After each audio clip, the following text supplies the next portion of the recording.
श्री परमात्मने नमः। नमस्ते दोस्तों, भगवत गीता की इस यात्रा में आपका स्वागत है, अभिनंदन है। आज हम भगवत गीता के 17वें अध्याय में प्रवेश करेंगे। यदि आप चैनल पर पहली बार आए हैं तो आपको इसके पहले के अध्यायों के लिंक डिस्क्रिप्शन में मिल जाएंगे। चैनल पर आपको भगवत गीता नाम की प्लेलिस्ट मिलेगी जिसमें सारे अध्याय आपकी सुविधा के लिए क्रम पूर्वक दिए गए हैं। तो चलिए प्रारंभ करते हैं भगवत गीता का 17वां अध्याय। वसुदेवसुतं देवं कंसचानूरमर्दनं देवकी परमानन्दं कृष्णं वन्दे जगद्गुरुम्। अथ श्रीमद्भगवद्गीता सप्तदशोऽध्यायः। अवतरणिका। 16वें अध्याय की 23वें श्लोक में भगवान ने शास्त्र विधि का त्याग करके मनमाने ढंग से आचरण करने वाले मनुष्यों को सिद्धि, सुख और परम गति न मिलने की बात कही। यह सुनने पर अर्जुन के मन में आया कि शास्त्र विधि को ठीक ठाक जानने वाले लोग तो बहुत कम हैं। अधिक संख्या में ऐसे ही लोग हैं जो शास्त्र विधि को तो जानते नहीं, पर अपनी कुल परंपरा, वर्ण, आश्रम, संस्कार आदि के अनुसार देवता आदि का श्रद्धा पूर्वक यजन पूजन करते हैं।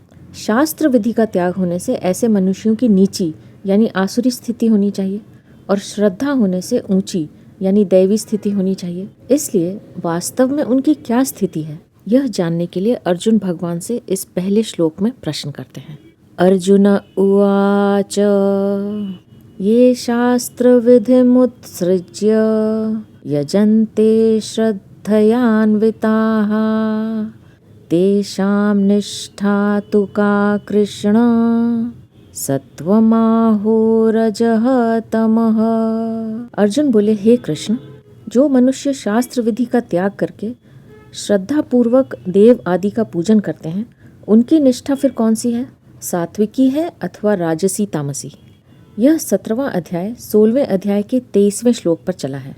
उसी को लेकर वहां आए यश शास्त्र विधिम उत्सृज्य यानी जो शास्त्र विधि का त्याग करके की जगह यहाँ ये शास्त्र विधिम उत्सृज्य ही कहकर काम कारतः यानी मनमाने ढंग से की जगह श्रद्धयान्विताः यानी श्रद्धा से कहते हैं।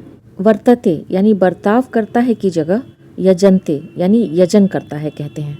और न स सिद्धिम वाप्नोति न सुखम न पराम गतिम यानी वह सिद्धि, सुख और परम गति को प्राप्त नहीं होता की जगह तेषाम निष्ठा तु कृष्ण सत्वम आहो रजह तमह यानी उनकी निष्ठा कौन सी है, सात्विकी दैवी संपत्ति वाली अथवा राजसी तामसी आसुरी संपत्ति वाली, कहकर भगवान से प्रश्न करते हैं। तेषाम निष्ठा तु का कृष्ण सत्वम आहो रजह तमः। श्रीमद् भगवत गीता में भगवान श्री कृष्ण और अर्जुन का संवाद संपूर्ण जीवों के कल्याण के लिए है। उन दोनों के सामने कलयुग की जनता थी क्योंकि द्वापर समाप्त हो रहा था।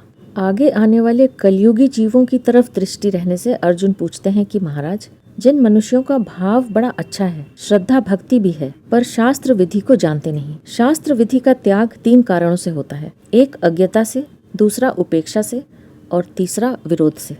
पर यहाँ अर्जुन पूछते हैं कि जिन मनुष्यों का भाव बड़ा अच्छा है, श्रद्धा भक्ति भी है, पर शास्त्र विधि को जानते नहीं, यदि वे जान जाएं तो पालन करने लग जाएं, पर उनको तो पता ही नहीं, अतः उनकी क्या स्थिति होती है। आगे आने वाली जनता में शास्त्र का ज्ञान बहुत कम रहेगा। उन्हें अच्छा सत्संग मिलना भी कठिन होगा क्योंकि अच्छे संत महात्मा पहले युगों में भी कम हुए हैं, फिर कलयुग में तो और भी कम होंगे। कम होने पर भी यदि भीतर चाहना हो तो उन्हें सत्संग मिल सकता है, परंतु मुश्किल यह है कि कलयुग में दंभ पाखंड ज्यादा होने से कई दंभी और पाखंडी मनुष्य संत बन जाते हैं, अतः सच्चे संत पहचान में आने मुश्किल हैं। इस प्रकार पहले तो संत महात्मा मिलने कठिन हैं और मिल भी जाएं तो उनमें से कौन से संत कैसे हैं, इस बात की पहचान प्रायः नहीं होती, और पहचान हुए बिना उनका संग करके विशेष लाभ ले लें ऐसी बात भी नहीं है। अतः जो शास्त्र विधि को भी नहीं जानते और असली संतों का संग भी नहीं मिलता, परंतु जो कुछ यजन पूजन करते हैं श्रद्धा से करते हैं। अर्जुन पूछते हैं कि ऐसे मनुष्यों की निष्ठा कौन सी होती है, सात्विकी अथवा राजसी तामसी। सत्वम आहो रजह तमह पदों में सत्व गुण को दैवी संपत्ति में और रजोगुण तथा तमोगुण को आसुरी संपत्ति में ले लिया गया है। रजोगुण को आसुरी संपत्ति में लेने का कारण यह है कि रजोगुण तमोगुण के बहुत निकट है।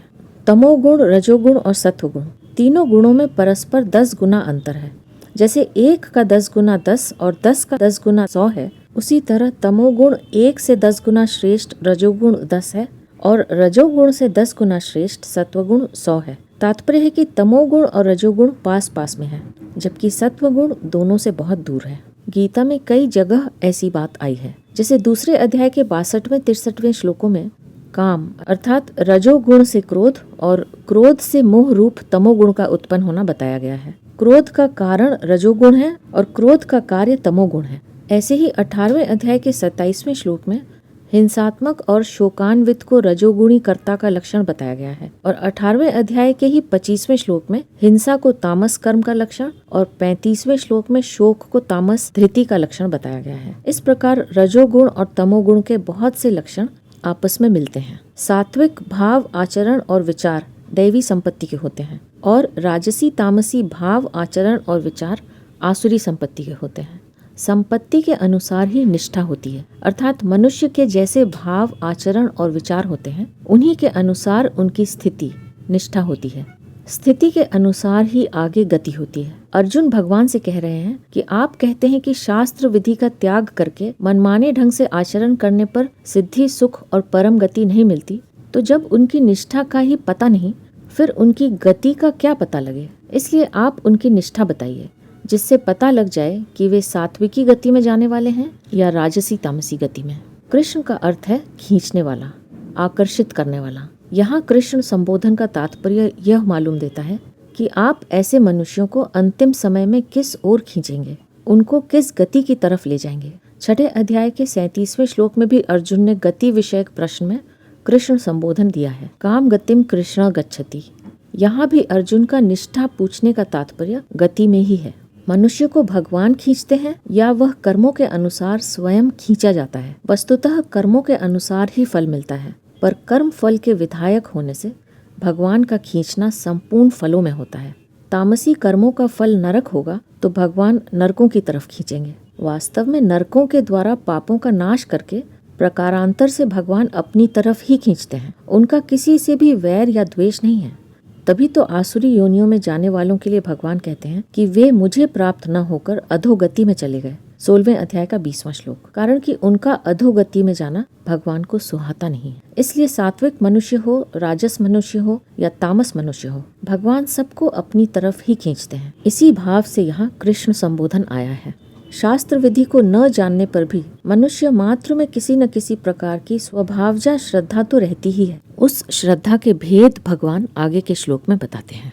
श्री भगवान उवाच त्रिविधा भवति श्रद्धा देहिनां सा स्वभावजा सात्विकी राजसी चैव तामसी चेति तां शृणु। श्री भगवान बोले, मनुष्यों की वह स्वभाव से उत्पन्न हुई श्रद्धा सात्विकी तथा राजसी और तामसी ऐसे 3 तरह की ही होती है। उसको तुम मुझसे सुनो। अर्जुन ने निष्ठा को जानने के लिए प्रश्न किया था, पर भगवान उसका उत्तर श्रद्धा लेकर देते हैं, क्योंकि श्रद्धा के अनुसार ही निष्ठा होती है। त्रिविधा भवति श्रद्धा देहिनाम सा स्वभावजा। श्रद्धा 3 तरह की होती है। वह श्रद्धा कौन सी है? संगजा है, शास्त्रजा है या स्वभावजा है? तो कहते हैं कि वह स्वभावजा है। सा स्वभावजा अर्थात स्वभाव से पैदा हुई स्वतः सिद्ध श्रद्धा है। वह न तो संग से पैदा हुई है और न शास्त्रों से पैदा हुई है। वे स्वाभाविक इस प्रवाह में बह रहे हैं और देवता आदि का पूजन करते जा रहे हैं। सात्विकी राजसी चैव तामसी चेति ताम शृणु। वह स्वभावजा श्रद्धा 3 प्रकार की होती है, सात्विकी, राजसी और तामसी। उन तीनों को अलग अलग सुनो। पीछे के श्लोक में सत्वम आहो रजह तमह पदों में आहो अव्यय देने का तात्पर्य यह था कि अर्जुन की दृष्टि में सत्वम से दैवी संपत्ति और रजह तमह से आसुरी संपत्ति, ये 2 ही विभाग हैं। और भगवान भी बंधन की दृष्टि से राजसी तामसी दोनों को आसुरी संपत्ति ही मानते हैं। निबंधाय आसुरी मता 16वें अध्याय का 5वां श्लोक। परंतु बंधन की दृष्टि से राजसी और तामसी एक होते हुए भी दोनों के बंधन में भेद है। राजस मनुष्य सकाम भाव से शास्त्र विहित कर्म भी करते हैं, अतः वे स्वर्ग आदि ऊंचे लोकों में जाकर और वहां के भोगों को भोग कर पुण्य क्षीण होने पर फिर मृत्यु लोक में लौट आते हैं। क्षीणे पुण्य मर्त्य लोकम विशंति। गीता 9वें अध्याय का 21वां श्लोक। परंतु तामस मनुष्य शास्त्र विहित कर्म नहीं करते, अतः वे कामना और मूढ़ता के कारण अधम गति में जाते हैं। अधो गच्छन्ति तामसाः।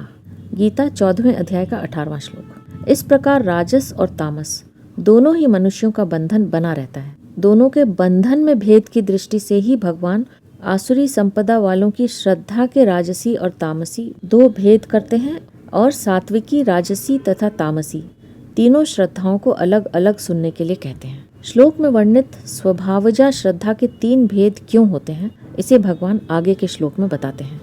सत्वानुरूपा सर्वस्य श्रद्धा भवति भारत, श्रद्धामयोऽहं पुरुषो यो यच्छ्रद्धः स एव सः। श्री भगवान बोले, हे भारत, सभी मनुष्यों की श्रद्धा अंतःकरण के अनुरूप होती है और यह मनुष्य श्रद्धामय है। इसलिए जो जैसी श्रद्धा वाला है वही उसका स्वरूप है, अर्थात वही उसकी निष्ठा स्थिति है।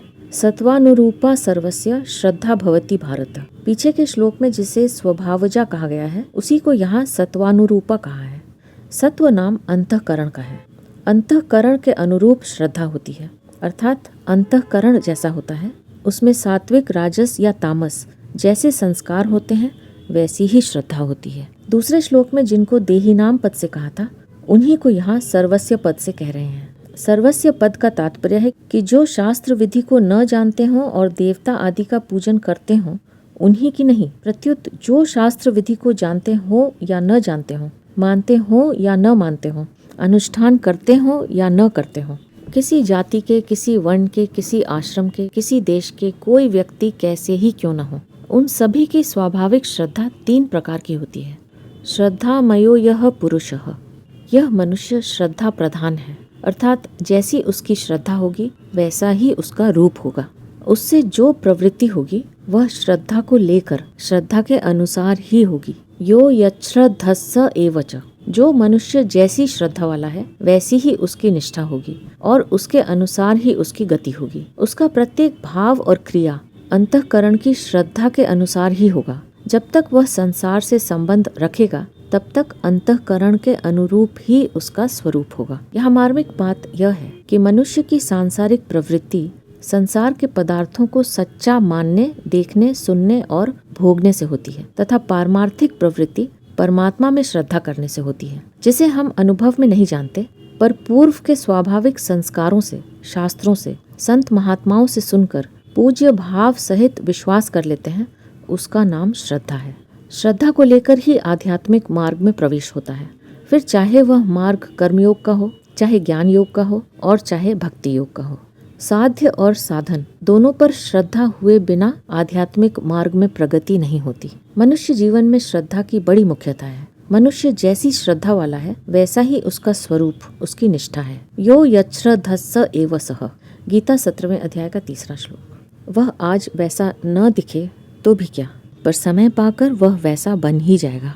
आजकल साधकों के लिए अपनी स्वाभाविक श्रद्धा को पहचानना बड़ा मुश्किल हो गया है, कारण कि अनेक मतांतर हो गए हैं। कोई ज्ञान की प्रधानता कहता है, कोई भक्ति की प्रधानता कहता है, कोई योग की प्रधानता कहता है, आदि आदि। ऐसे तरह तरह के सिद्धांत पढ़ने और सुनने से मनुष्य पर उनका असर पड़ता है, जिससे वह किंग कर्तव्य विमूढ़ हो जाता है कि मैं क्या करूं, मेरा वास्तविक ध्येय, लक्ष्य क्या है, मुझे किधर चलना चाहिए। ऐसी दशा में उसे गहरी रीति से अपने भीतर के भावों पर विचार करना चाहिए कि संग से बनी हुई रुचि, शास्त्र से बनी हुई रुचि, किसी के सिखाने से बनी हुई रुचि, गुरु के बताने से बनी हुई रुचि, ऐसी जो अनेक रुचियां हैं, उन सबके मूल में स्वतः उद्बुद्ध करने वाली अपनी स्वाभाविक रुचि क्या है। मूल में सबकी स्वाभाविक रुचि यह होती है कि मैं संपूर्ण दुखों से छूट जाऊं और मुझे सदा के लिए महान सुख मिल जाए।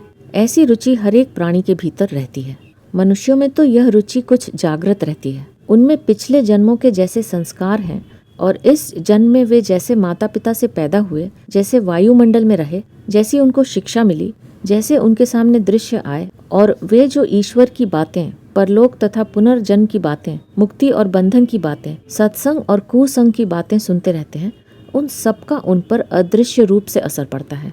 उस असर से उनकी एक धारणा बनती है। उनकी सात्विकी, राजसी या तामसी जैसी प्रकृति होती है उसी के अनुसार वे उस धारणा को पकड़ते हैं और उस धारणा के अनुसार ही उनकी रुचि श्रद्धा बनती है। इसमें सात्विकी श्रद्धा परमात्मा की तरफ लगाने वाली होती है और राजसी तामसी श्रद्धा संसार की तरफ।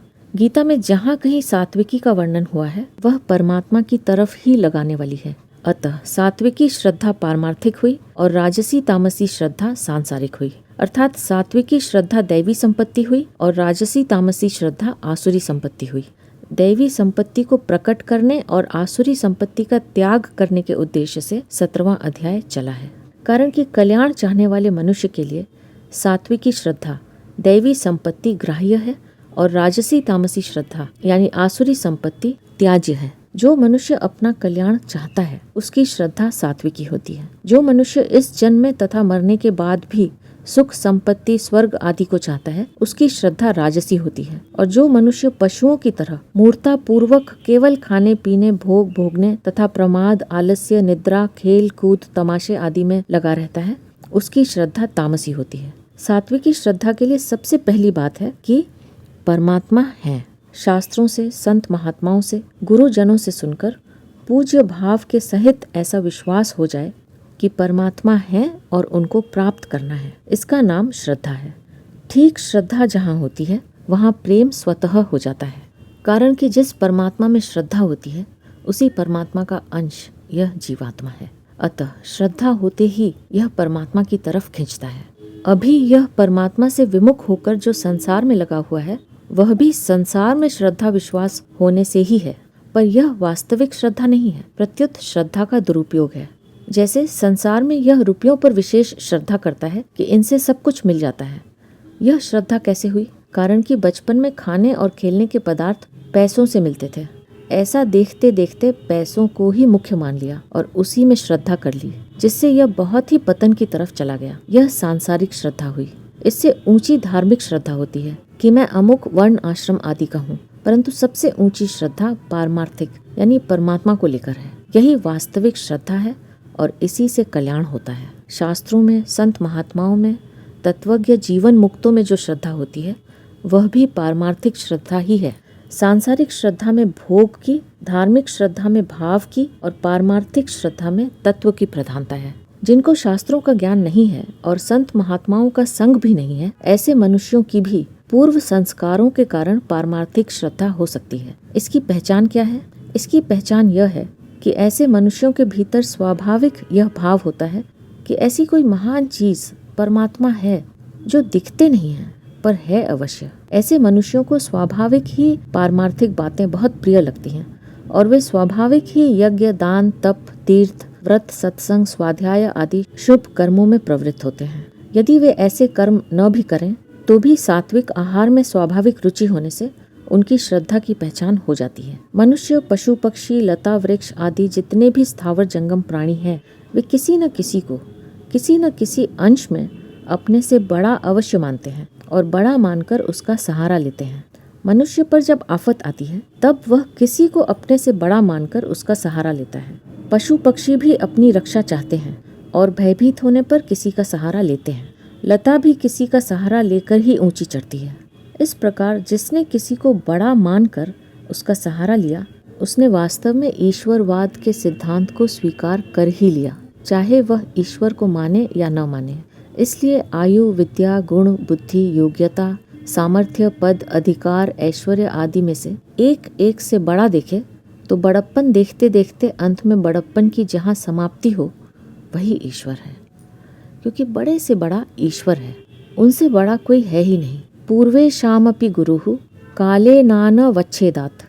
योग दर्शन 1:26 यानी वह परमात्मा सबके पूर्वजों का भी गुरु है, क्योंकि उसका काल से अवच्छेद नहीं है, अर्थात वह काल की सीमा से बाहर है। इस प्रकार प्रत्येक मनुष्य अपनी दृष्टि से किसी न किसी को बड़ा मानता है। बड़प्पन की यह मान्यता अपने अपने अंतःकरण के भावों के अनुसार अलग अलग होती है। इस कारण उनकी श्रद्धा भी अलग अलग होती है। श्रद्धा अंतःकरण के अनुरूप ही होती है। धारणा मान्यता भावना आदि सभी अंतःकरण में रहते हैं। इसलिए अंतःकरण में सात्विक राजस या तामस जिस गुण की प्रधानता रहती है उसी गुण के अनुसार धारणा मान्यता आदि बनती है और उस धारणा मान्यता आदि के अनुसार ही 3 प्रकार की सात्विकी, राजसी और तामसी श्रद्धा बनती है।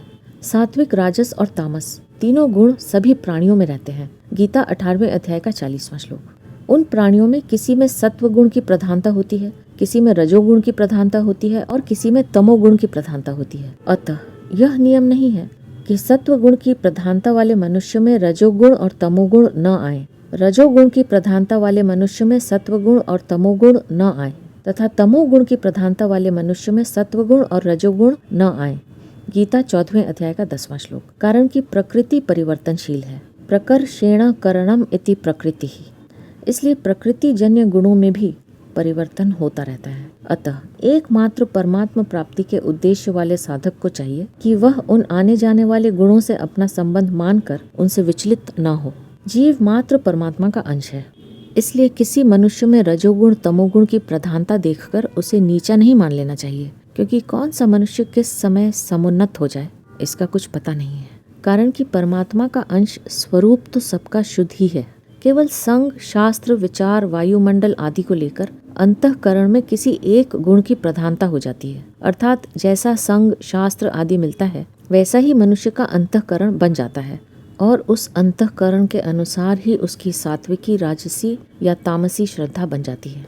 इसलिए मनुष्य को सदा सर्वदा सात्विक संग, शास्त्र, विचार, वायुमंडल आदि का ही सेवन करते रहना चाहिए। ऐसा करने से उसका अंतःकरण तथा उसके अनुसार उसकी श्रद्धा भी सात्विक बन जाएगी, जो उसका उद्धार करने वाली होगी। इसके विपरीत मनुष्य को राजस, तामस, संग, शास्त्र आदि का सेवन कभी भी नहीं करना चाहिए, क्योंकि इससे उसकी श्रद्धा भी राजसी तामसी बन जाएगी, जो उसका पतन करने वाली होगी। यहाँ परिशिष्ट भाव यह है कि श्रद्धा भाव है। जैसा जिसका भाव होता है वैसा ही उसका स्वरूप होता है। भाव दो तरह का होता है, सद्भाव और असद्भाव। जो परमात्मा की तरफ ले जाता है वह सद्भाव है और जो संसार की तरफ ले जाता है वह असद्भाव है। दैवी संपत्ति में सद्भाव की मुख्यता होती है और आसुरी संपत्ति में असद्भाव की मुख्यता होती है। मैं साधक हूँ, इसमें अगर असद्भाव की मुख्यता हो तो अभिमान होता है और सद्भाव की मुख्यता हो तो स्वाभिमान होता है। अभिमान में आसुरी संपत्ति आती है और स्वाभिमान में दैवी संपत्ति आती है। दूसरों की अपेक्षा अपने में विशेषता देखने से अभिमान होता है और अपने कर्तव्य को देखने से स्वाभिमान होता है कि मैं साधन विरुद्ध काम कैसे कर सकता हूँ। अभिमान होने पर तो मनुष्य साधन विरुद्ध काम कर बैठेगा, पर स्वाभिमान होने पर उसको साधन विरुद्ध काम करने में लज्जा होगी। स्वाभिमान होने से वह सात्विकी में चला जाएगा और अभिमान होने से वह राजसी तामसी में चला जाएगा। अपने इष्ट के यजन पूजन द्वारा मनुष्यों की निष्ठा की पहचान किस प्रकार होती है, अब भगवान उसको बताते हैं। यजन्ते सात्विका देवान यक्षरक्षांसि राजसाः प्रेतान् भूतगणान् चान्ये यजन्ते तामसा जनाः। श्री भगवान बोले, सात्विक मनुष्य देवताओं का पूजन करते हैं, राजस मनुष्य यक्षों और राक्षसों का, और दूसरे जो तामस मनुष्य हैं वे प्रेतों और भूत गणों का पूजन करते हैं। यजन्ते सात्विका देवान, सात्विक अर्थात दैवी संपत्ति वाले मनुष्य देवों का पूजन करते हैं। यहाँ देवान शब्द से विष्णु, शंकर, गणेश, शक्ति और सूर्य ये 5 ईश्वर कोटि के देवता लेने चाहिए, क्योंकि दैवी संपत्ति में देव शब्द ईश्वर का वाचक है और उसकी संपत्ति अर्थात दैवी संपत्ति मुक्ति देने वाली है।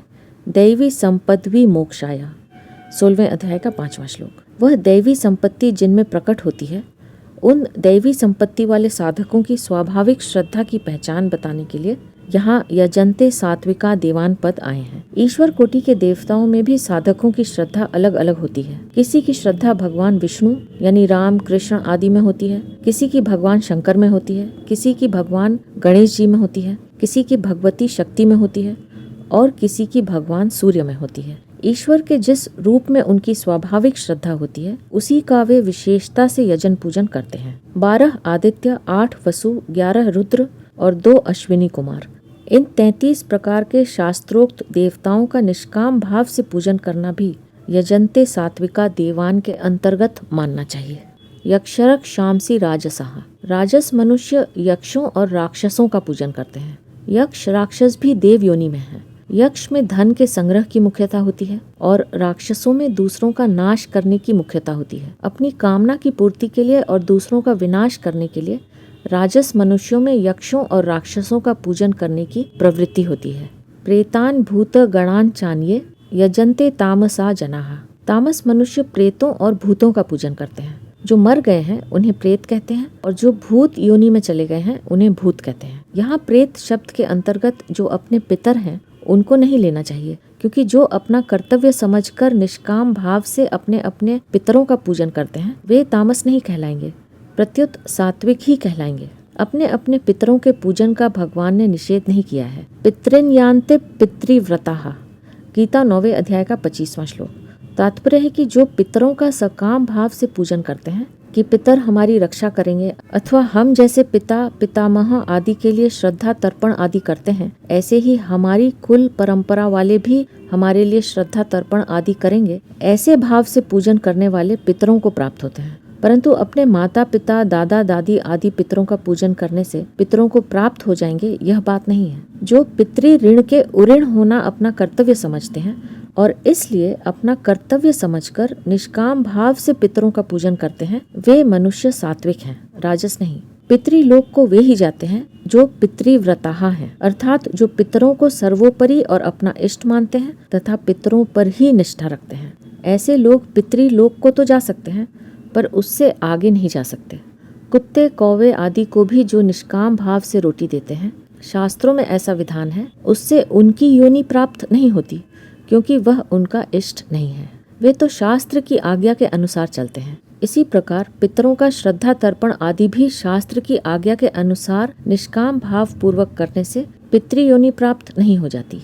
शास्त्र या भगवान की आज्ञा मानकर करने से उनका उद्धार होगा। इसलिए निष्काम भाव से किए गए शास्त्र विहित नारायण बलि, गया श्राद्ध आदि प्रेत कर्मों को तामस नहीं मानना चाहिए, क्योंकि ये तो मृत प्राणी की सद्गति के लिए किए जाने वाले आवश्यक कर्म हैं, जिन्हें मरे हुए प्राणी के लिए शास्त्र के आज्ञा अनुसार हर एक को करना चाहिए। हम शास्त्र विहित यज्ञ आदि शुभ कर्म करते हैं तो उनमें पहले गणेश जी, नवग्रह, षोडश मातृका आदि का पूजन शास्त्र की आज्ञा के अनुसार निष्काम भाव से करते हैं। यह वास्तव में नवग्रह आदि का पूजन न होकर शास्त्र का ही पूजन आदर हुआ। देवता आदि के पूजन से पूजक यानी पूजा करने वाले की गति वैसी ही होगी, यह बताने के लिए यहाँ यजन्ते पद नहीं आया है। अर्जुन ने शास्त्र विधि का त्याग करके श्रद्धा पूर्वक यजन पूजन करने वालों की निष्ठा पूछी थी। अतः अपने अपने इष्ट यानी पूज्य के अनुसार पूजकों की निष्ठा श्रद्धा होती है। इसकी पहचान बताने के लिए ही यजन्ते पद आया है। यहाँ परिशिष्ट भाव यह है कि देवताओं का पूजन करने वाले सात्विक मनुष्य शरीर छूटने पर देवताओं को प्राप्त होते हैं। यक्ष राक्षसों का पूजन करने वाले राजस मनुष्य यक्ष राक्षसों को प्राप्त होते हैं और भूत प्रेतों का पूजन करने वाले तामस मनुष्य भूत प्रेतों को प्राप्त होते हैं। गीता 9वें अध्याय का 25वां श्लोक। गीता में यज्ञ शब्द बहुत व्यापक है, जिसके अंतर्गत यज्ञ, दान, तप, व्रत आदि संपूर्ण कर्तव्य कर्म आ जाते हैं। गीता 4 अध्याय का 24वां-25वां श्लोक। अतः यहाँ भी यजन्ते पद के अंतर्गत संपूर्ण कर्तव्य कर्मों को लेना चाहिए, जिनमें यज्ञ मुख्य है। प्रेतान भूत गणान चान्ये, हमारे जो पितर हैं वे दूसरों के लिए भूत हैं और दूसरे के जो पितर हैं वे हमारे लिए भूत हैं। पितरों का पूजन करना तामस नहीं है, पर भूतों का पूजन करना तामस है। अब तक उन मनुष्यों की बात बताई जो शास्त्र विधि को न जानने के कारण उसका अज्ञता पूर्वक त्याग करते हैं, परंतु अपने इष्ट तथा उसके यजन पूजन में श्रद्धा रखते हैं। अब विरोध पूर्वक शास्त्र विधि का त्याग करने वाले श्रद्धा रहित मनुष्यों की क्रियाओं का वर्णन भगवान आगे के 2 श्लोकों में करते हैं।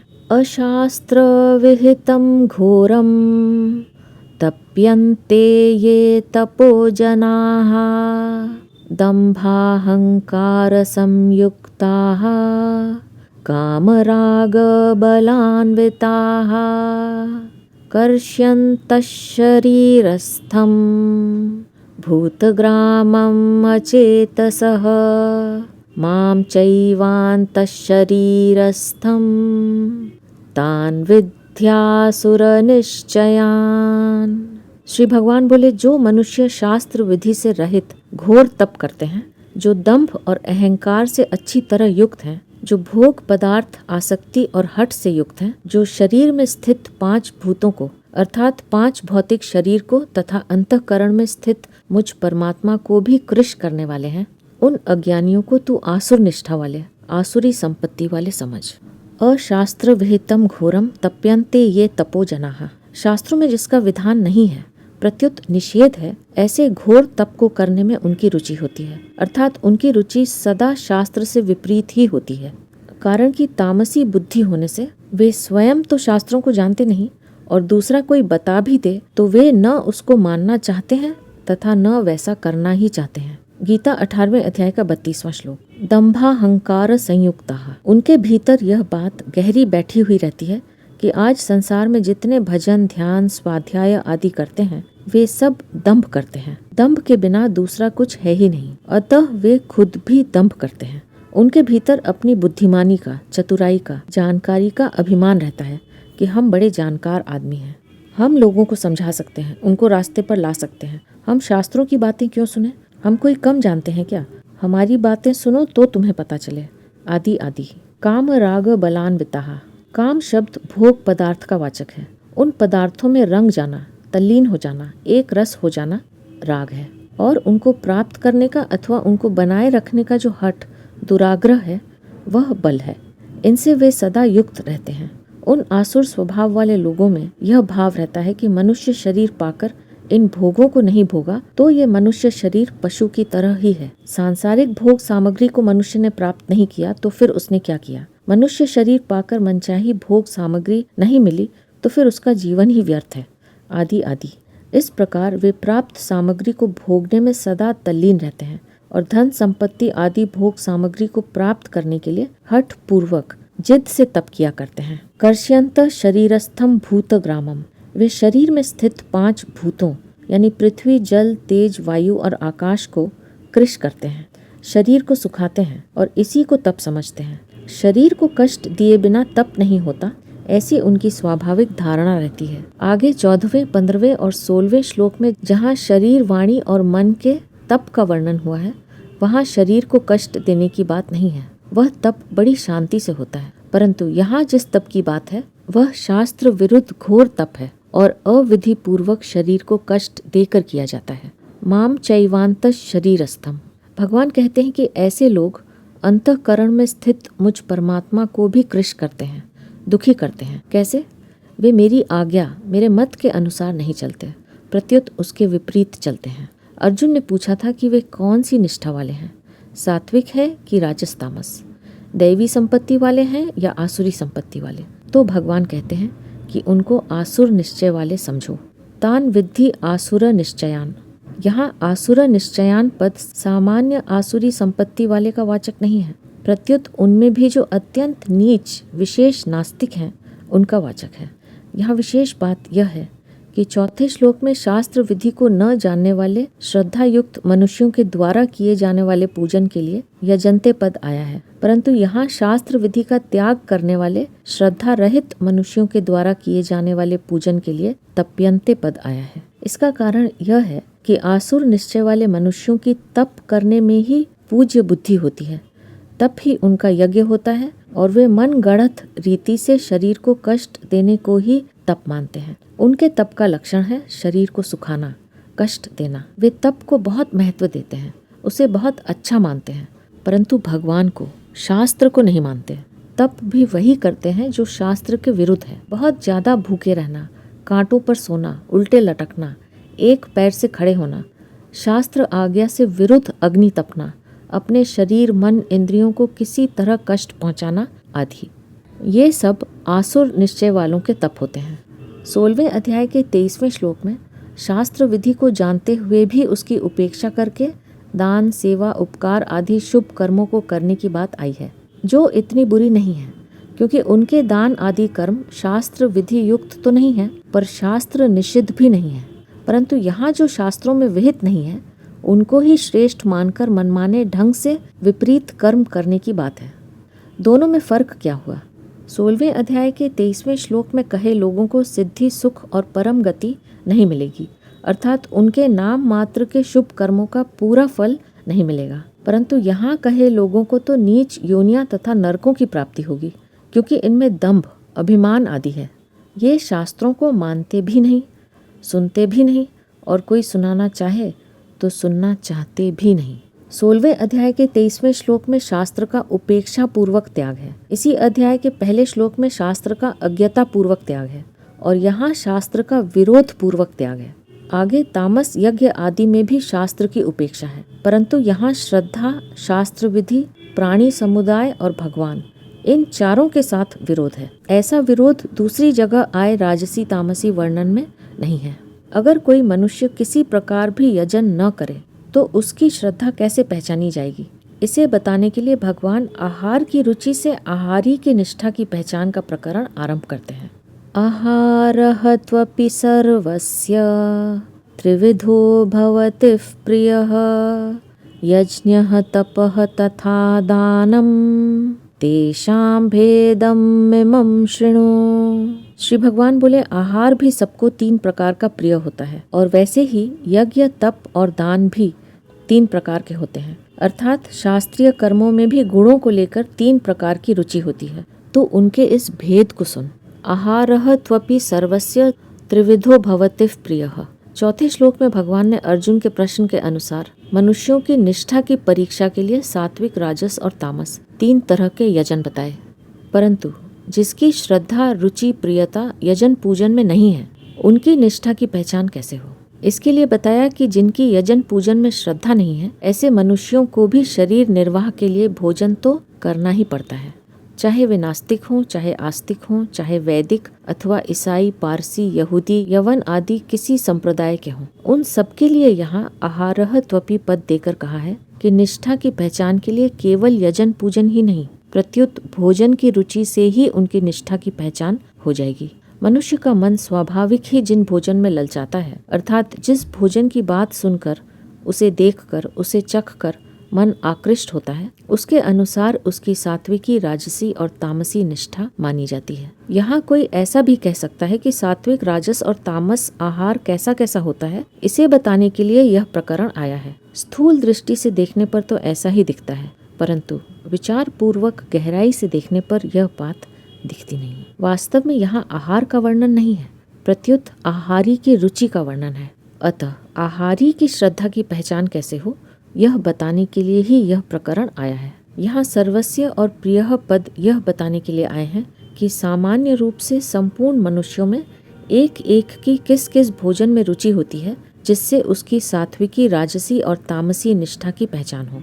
ऐसे ही यज्ञः, तपः तथा दानम पद यह बताने के लिए आए हैं कि जितने भी शास्त्रीय कर्म हैं, उनमें भी उन मनुष्यों की यज्ञ, तप आदि किस किस कर्म में कैसी कैसी रुचि, प्रियता होती है। कि जैसे पूजन 3 तरह का होता है और जैसे आहार 3 तरह का प्रिय होता है, इसी तरह शास्त्रीय यज्ञ, तप आदि कर्म भी 3 तरह के होते हैं। इससे यहाँ एक और बात भी सिद्ध होती है कि शास्त्र, सत्संग, विवेचन, वार्तालाप, कहानी, पुस्तक, व्रत, तीर्थ, व्यक्ति आदि जो जो भी सामने आएंगे, उनमें जो सात्विक होगा वह सात्विक मनुष्य को, जो राजस होगा वह राजस मनुष्य को, और जो तामस होगा वह तामस मनुष्य को प्रिय लगेगा। तेषां भेदम इमं शृणु।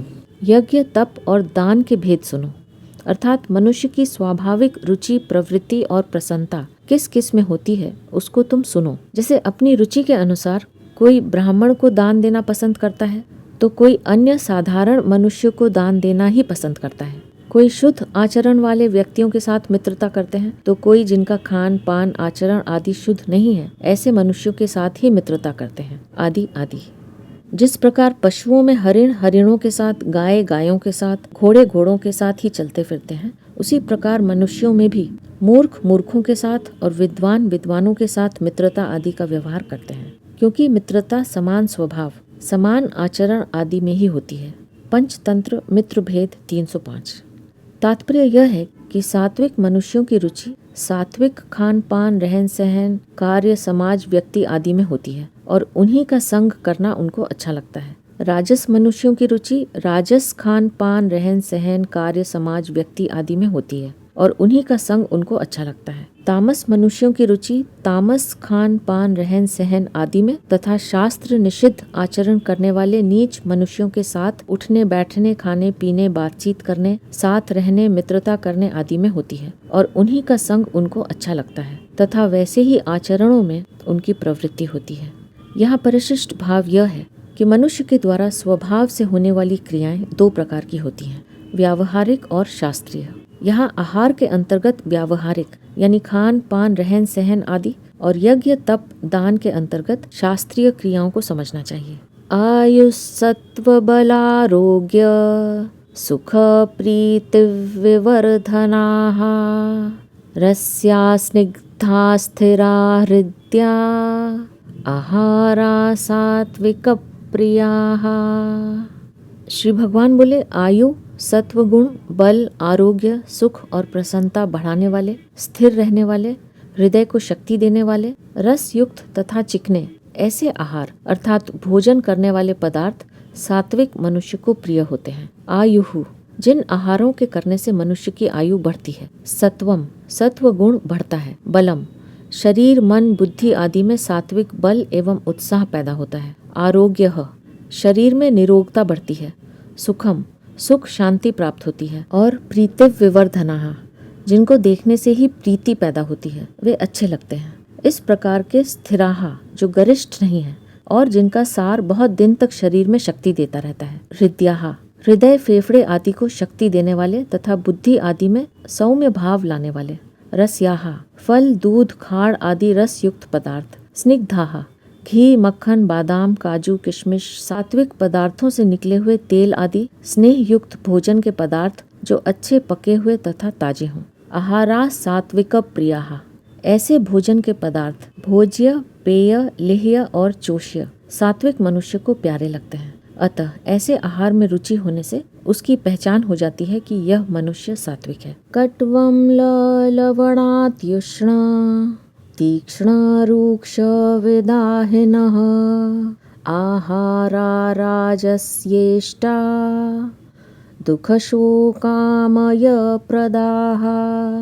श्री भगवान बोले, अति कड़वे अति खट्टे अति नमकीन अति गरम अति तीखे अति रूखे और अति दाहकारक आहार अर्थात भोजन के पदार्थ राजस मनुष्य को प्रिय होते हैं, जो कि दुख शोक और रोगों को देने वाले हैं। कटु यानी करेला ग्वार पाठा आदि अधिक कड़वे पदार्थ।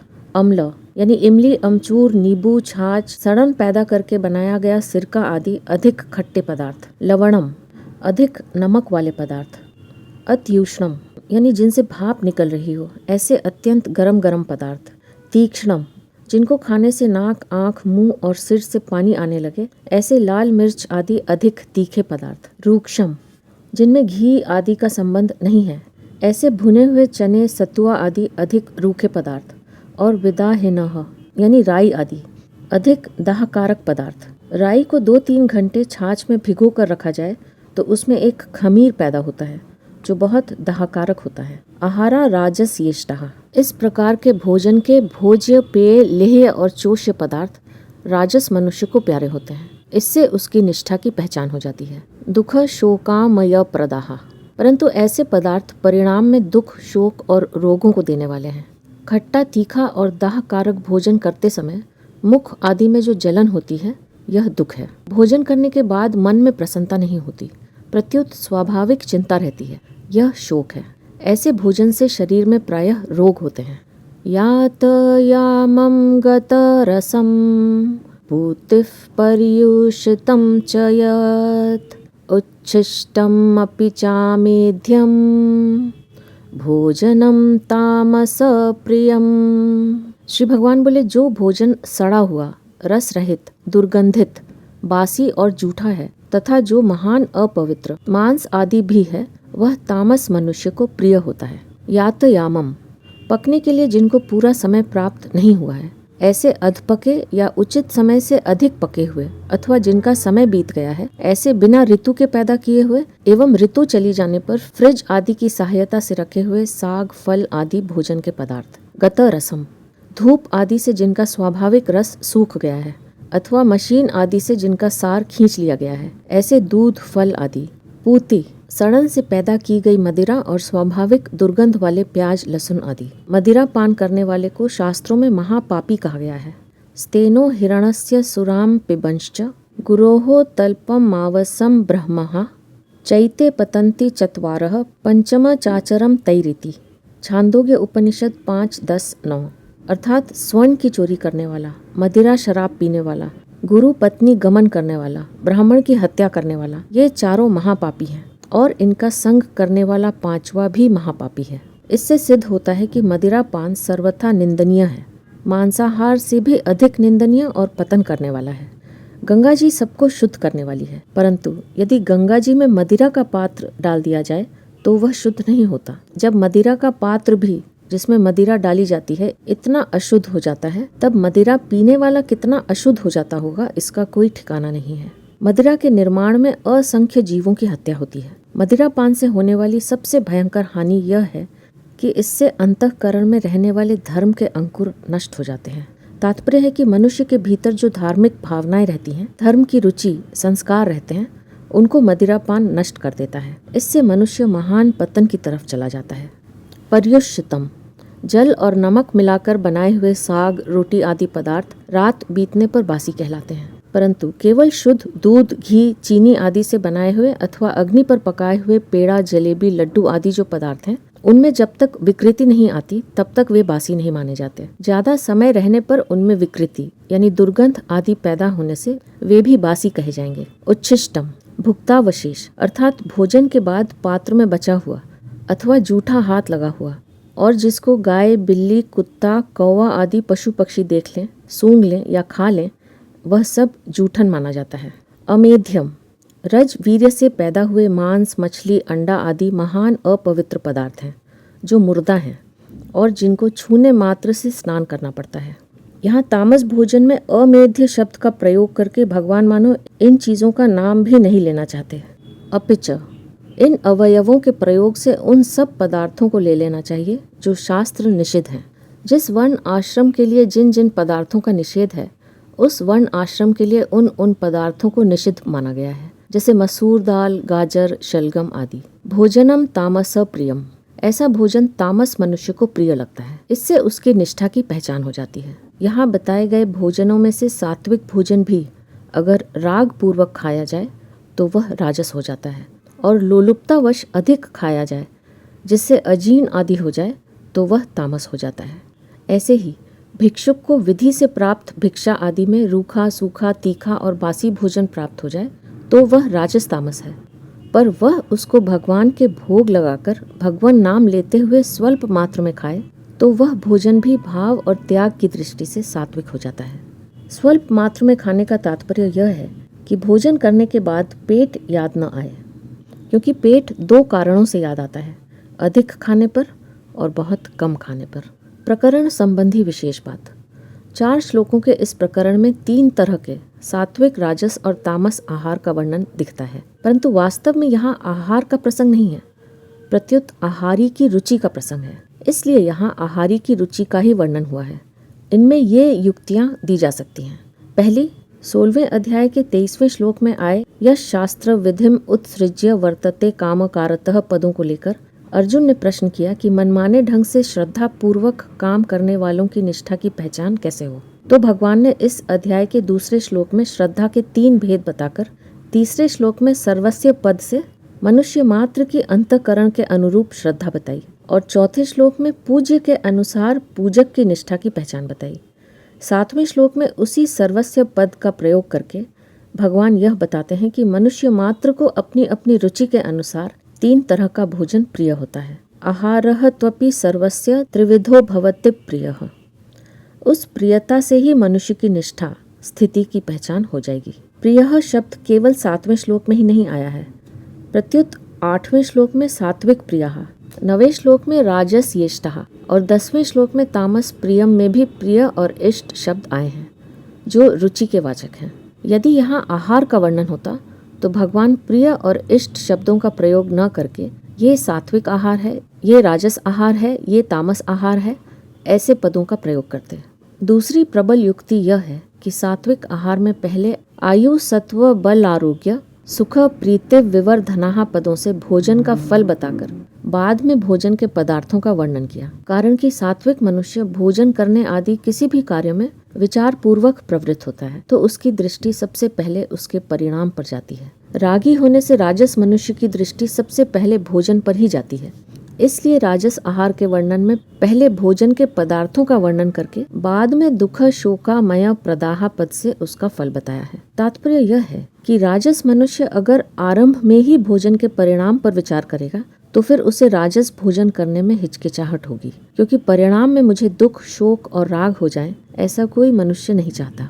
परंतु राग होने के कारण राजस मनुष्य परिणाम पर विचार करता ही नहीं। सात्विक भोजन का फल पहले और राजस भोजन का फल पीछे बताया गया, परंतु तामस भोजन का फल बताया ही नहीं गया, कारण कि मूर्ता होने के कारण तामस मनुष्य भोजन और उसके परिणाम पर विचार करता ही नहीं। भोजन न्याय युक्त है या नहीं, उसमें हमारा अधिकार है या नहीं, शास्त्रों की आज्ञा है या नहीं, और परिणाम में हमारे मन बुद्धि के बल को बढ़ाने में हेतु है या नहीं, इन बातों का कुछ भी विचार न करके तामस मनुष्य पशु की तरह खाने में प्रवृत्त होते हैं। तात्पर्य है कि सात्विक भोजन करने वाला तो दैवी संपत्ति वाला होता है और राजस तथा तामस भोजन करने वाला आसुरी संपत्ति वाला होता है। तीसरी युक्ति, यदि भगवान को यहाँ आहार का ही वर्णन करना होता तो वे आहार की विधि का और उसके लिए कर्मों की शुद्धि अशुद्धि का वर्णन करते। जैसे शुद्ध कमाई के पैसों से अनाज आदि पवित्र खाद्य पदार्थ खरीदे जाएं, रसोई में चौका देकर और स्वच्छ वस्त्र पहनकर पवित्रता पूर्वक भोजन बनाया जाए, भोजन को भगवान के अर्पण किया जाए और भगवान का चिंतन तथा उनके नाम का जप करते हुए प्रसाद बुद्धि से भोजन ग्रहण किया जाए, ऐसा भोजन सात्विक होता है। स्वार्थ और अभिमान की मुख्यता को लेकर सत्य असत्य का कोई विचार न करते हुए पैसे कमाए जाएं, स्वाद, शरीर की पुष्टि, भोग भोगने की सामर्थ्य बढ़ाने आदि का उद्देश्य रखकर भोजन के पदार्थ खरीदे जाएं, जिह्वा को स्वादिष्ट लगें और दिखने में भी सुंदर दिखें, इस दृष्टि से उनको बनाया जाए और आसक्ति पूर्वक खाया जाए, ऐसा भोजन राजस होता है। झूठ कपट चोरी डकैती धोखेबाजी आदि किसी तरह से पैसे कमाए जाएं, अशुद्धि शुद्धि का कोई भी विचार न करके मांस अंडे आदि पदार्थ खरीदे जाएं, विधि विधान का कोई ख्याल न करके भोजन बनाया जाए और बिना हाथ पैर धोए एवं चप्पल जूते पहनकर ही अशुद्ध वायुमंडल में उसे खाया जाए, ऐसा भोजन तामस होता है। परंतु भगवान ने यहाँ केवल सात्विक राजस और तामस मनुष्य को प्रिय लगने वाले खाद्य पदार्थों का वर्णन किया है, जिससे उनकी रुचि की पहचान हो जाए। इसके सिवाय गीता में जहाँ जहाँ आहार की बात आई है वहाँ वहाँ आहार का ही वर्णन हुआ है। जैसे नियत आहाराहा पद में नियमित आहार करने वाले का वर्णन हुआ है, चौथे अध्याय का 30वां श्लोक। ना अत्यह न तस्तु और युक्ता आहार विहारस्य पदों में अधिक खाने वाले और नियत खाने वाले का वर्णन हुआ है, छठे अध्याय का 16वां-17वां श्लोक। यदश नासी पद में भोजन के पदार्थ को भगवान के अर्पण करने वाले का वर्णन हुआ है, 9वें अध्याय का 27वां श्लोक। और लघवाशी पद में अल्प भोजन करने वाले का वर्णन हुआ है, 18वें अध्याय का 52वां श्लोक। इसी प्रकार इस अध्याय के 7वें श्लोक में यज्ञः तपः तथा दानम पदों में आया तथा पद यह कह रहा है कि जो मनुष्य यज्ञ तप दान आदि कार्य करते हैं वे भी अपनी अपनी सात्विक राजस अथवा तामस रुचि के अनुसार ही कार्य करते हैं। आगे 11वें से 22वें श्लोक तक का जो प्रकरण है उसमें भी यज्ञ तप और दान करने वालों के स्वभाव का ही वर्णन हुआ है। भोजन के लिए आवश्यक विचार। उपनिषदों में आता है कि जैसा अन्न होता है वैसा ही मन बन जाता है। अन्नमयम ही सौम्य मनः, छांदोग्य उपनिषद 6:5-4। अर्थात अन्न का असर मन पर पड़ता है। अन्न के सूक्ष्म सार भाग से मन अर्थात अंतःकरण बनता है, दूसरे नंबर के भाग से वीर्य बनता है, तीसरे नंबर के भाग से रक्त आदि और चौथे नंबर के स्थूल भाग से मल बनता है जो कि बाहर निकल जाता है। अतः मन को शुद्ध बनाने के लिए भोजन शुद्ध पवित्र होना चाहिए। भोजन की शुद्धि से मन अर्थात अंतःकरण की शुद्धि होती है। आहार शुद्धौ सत्व शुद्धि ही, छांदोग्य उपनिषद 7:26-2। जहाँ भोजन करते हैं वहाँ का स्थान, वायुमंडल, दृश्य तथा जिस पर बैठकर भोजन करते हैं वह आसन भी शुद्ध पवित्र होना चाहिए। कारण कि भोजन करते समय प्राण जब अन्न ग्रहण करते हैं तब वे शरीर के सभी रोम कूपों से आसपास के परमाणुओं को भी खींचते हैं, ग्रहण करते हैं। अतः वहाँ का स्थान, वायुमंडल आदि जैसे होंगे प्राण वैसे ही परमाणु खींचेंगे और उन्हीं के अनुसार मन बनेगा। भोजन बनाने वाले के भाव विचार भी शुद्ध सात्विक हों। भोजन के पहले दोनों हाथ, दोनों पैर और मुख ये पांचों शुद्ध पवित्र जल से धो लें।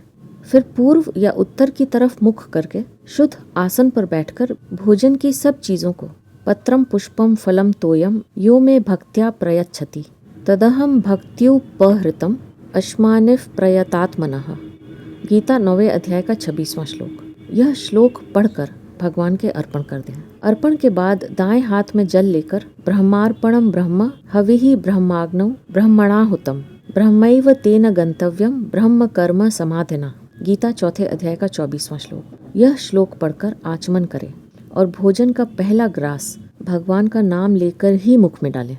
प्रत्येक ग्रास को चबाते समय हरे राम राम राम हरे हरे, हरे कृष्ण कृष्ण कृष्ण हरे हरे, इस मंत्र को मन से 2 बार पढ़ते हुए या अपने इष्ट का नाम लेते हुए ग्रास को चबाएं और निगलें। इस मंत्र में कुल 16 नाम हैं और 2 बार मंत्र पढ़ने से 32 नाम हो जाते हैं। हमारे मुख में भी 32 ही दांत हैं, अतः मंत्र के प्रत्येक नाम के साथ 32 बार चबाने से वह भोजन सुपाच्य और आरोग्यदायक हो जाता है एवं थोड़े अन्न से ही तृप्ति हो जाती है तथा उसका रस भी अच्छा बनता है और इसके साथ ही भोजन भी भजन बन जाता है। भोजन करते समय ग्रास में भगवान नाम जप करते रहने से अन्न दोष भी दूर हो जाता है। कवले कवले कुर्वन् राम नामानुकीर्तनम यख कश्चित पुरुषोष्णाति सो अन्न दोष न लिप्यते। जो लोग ईर्ष्या भय और क्रोध से युक्त हैं तथा लोभी और रोग तथा दीनता से पीड़ित और द्वेष युक्त हैं, वे जिस भोजन को करते हैं वह अच्छी तरह पचता नहीं, अर्थात उससे अजीर्ण हो जाता है। इसलिए मनुष्य को चाहिए कि वह भोजन करते समय मन को शांत तथा प्रसन्न रखे। मन में काम, क्रोध, लोभ, मोह आदि दोषों की वृत्तियों को न आने दे। यदि कभी आ जाएं तो उस समय भोजन न करें, क्योंकि वृत्तियों का असर भोजन पर पड़ता है और उसी के अनुसार अंतःकरण बनता है। ऐसा भी सुनने में आया है कि फौजी लोग जब गाय को दूहते हैं तब दूहने से पहले बछड़ा छोड़ते हैं और उस बछड़े के पीछे कुत्ता छोड़ते हैं। अपने बछड़े के पीछे कुत्ते को देखकर जब गाय गुस्से में आ जाती है तब बछड़े को लाकर बांध देते हैं और फिर गाय को दूहते हैं। वह दूध फौजियों को पिलाते हैं जिससे वे लोग खूंखार बनते हैं। जैसे प्राणियों की वृत्तियों का पदार्थों पर असर पड़ता है, ऐसे ही प्राणियों की दृष्टि का भी असर पड़ता है। बुरे व्यक्ति की अथवा भूखे कुत्ते की दृष्टि भोजन पर पड़ जाती है तो वह भोजन अपवित्र हो जाता है। अब वह भोजन पवित्र कैसे हो? भोजन पर उसकी दृष्टि पड़ जाए तो उसे देखकर मन में प्रसन्न हो जाना चाहिए कि भगवान पधारे हैं। अतः उसको सबसे पहले थोड़ा अन्न देकर भोजन करा दे। उसको देने के बाद बचे हुए शुद्ध अन्न को स्वयं ग्रहण करे तो दृष्टि दोष मिट जाने से वह अन्न पवित्र हो जाता है। दूसरी बात, लोग बछड़े को पेट भर दूध न पिलाकर सारा दूध स्वयं दूह लेते हैं। वह दूध पवित्र नहीं होता क्योंकि उसमें बछड़े का हक आ जाता है। बछड़े को पेट भर दूध पिला दे और इसके बाद जो दूध निकले वह चाहे पाव भर ही क्यों न निकले, बहुत पवित्र होता है। भोजन करने वाले और कराने वाले के भाव का भी भोजन पर असर पड़ता है। जैसे भोजन करने वाले की अपेक्षा भोजन कराने वाले की जितनी अधिक प्रसन्नता होगी वह भोजन उतने ही उत्तम दर्जे का माना जाएगा। भोजन कराने वाला तो बहुत प्रसन्नता से भोजन कराता है, परंतु भोजन करने वाला मुफ्त में भोजन मिल गया, अपने इतने पैसे बच गए, इससे मुझे बल आ जाएगा आदि स्वार्थ का भाव रख लेता है तो वह भोजन मध्यम दर्जे का हो जाता है। और अगर भोजन कराने वाले का यह भाव है कि अरे यह घर पर आ गया तो खर्चा करना पड़ेगा, भोजन बनाना पड़ेगा, भोजन कराना ही पड़ेगा आदि, और भोजन करने वाले में भी स्वार्थ भाव है तो वह भोजन निकृष्ट दर्जे का हो जाएगा। इस विषय में गीता ने सिद्धांत रूप से कह दिया है, सर्वभूत हिते रतः। 5वें अध्याय का 25वां श्लोक और 12वें अध्याय का 4था श्लोक। तात्पर्य यह है कि जिसका संपूर्ण प्राणियों के हित का भाव जितना अधिक होगा उसके पदार्थ, क्रियाएं आदि उतनी ही पवित्र हो जाएंगी। भोजन के अंत में आचमन के बाद ये श्लोक पढ़ने चाहिए। अन्नाद भवन्ति भूतानि पर्जन्याद अन्न संभवः, यज्ञात भवति पर्जन्यो यज्ञ कर्म समुद्भवः, कर्म ब्रह्मोद्भवं विद्धि ब्रह्माक्षर समुद्भवम्, तस्मात् सर्वगतं ब्रह्म नित्यं यज्ञे प्रतिष्ठितम्। गीता 3रे अध्याय का 14वां-15वां श्लोक। फिर भोजन के पाचन के लिए अहम वैश्वा नरो भूतवा श्लोक पढ़ते हुए गीता 15वें अध्याय का 14वां श्लोक। मध्यमा अंगुली से नाभि को धीरे धीरे घुमाना चाहिए। पहले यजन पूजन और भोजन के द्वारा जो श्रद्धा बताई उससे शास्त्र विधि का अज्ञता पूर्वक त्याग करने वालों की स्वाभाविक निष्ठा, रुचि की तो पहचान हो जाती है, परंतु जो मनुष्य व्यापार, खेती आदि जीविका के कार्य करते हैं अथवा शास्त्र विहित यज्ञ आदि शुभ कर्म करते हैं, उनकी स्वाभाविक रुचि की पहचान कैसे हो, यह बताने के लिए यज्ञ, तप और दान के 3 भेदों का प्रकरण भगवान आरंभ करते हैं, जिन्हें लेकर हम अपनी अगली प्रस्तुति में फिर उपस्थित होंगे। अब मैं आपसे आज्ञा लूँगी। आप अपना ध्यान रखिए, हमेशा खुश रहिए, मुस्कुराते रहिए। आपका बहुत बहुत धन्यवाद। ओम श्री परमात्मने नमः।